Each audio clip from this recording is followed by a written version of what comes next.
मैं इस युद्ध के अहम एस्पेक्ट के बारे में आपको थोड़ा और पर्सपेक्टिव देना चाहता हूं। हमें एयर डिफेंस ऑपरेशन सिंदूर के एयर डिफेंस की कार्रवाई को एक कॉन्टेक्स्ट में समझने की आवश्यकता है। मैंने आपको कल बताया था कि पिछले कुछ सालों में आतंक की गतिविधियों का कैरेक्टर जो है उसमें कुछ बदलाव आ रहा था। अब हमारी मिलिट्री के साथ साथ मासूम सिविलियंस जो कि अपना बचाव करने में विफल थे, उन पर भी हमले हो रहे थे।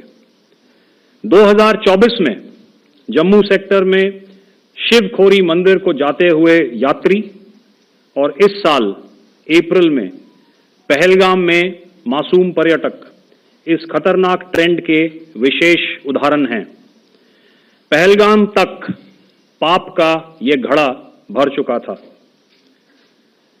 उसके बाद जो हुआ उसके बारे में हम कल विस्तार में बातचीत कर चुके हैं।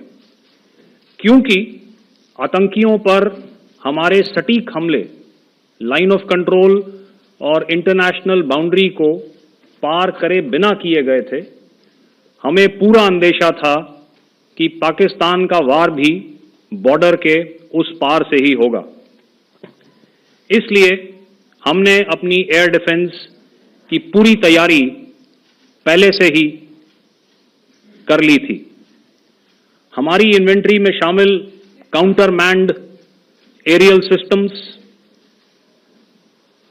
इलेक्ट्रॉनिक वॉरफेयर के साधन और एयर डिफेंस वेपन्स का इंडियन एयरफोर्स के इसी प्रकार के सिस्टम्स के साथ एक अनोखा मिश्रण किया गया।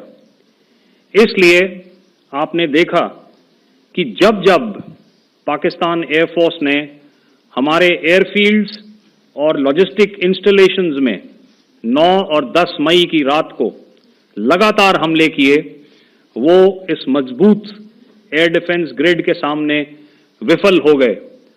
आपके सामने इस ग्रिड को एक तरीके से दर्शाया गया है।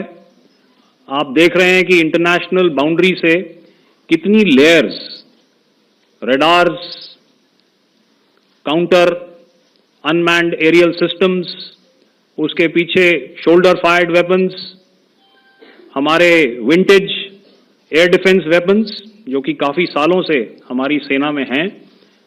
एयर मार्शल भारती ने भी उसके बारे में बात करी। और लास्ट में हमारे modern air defence weapon systems.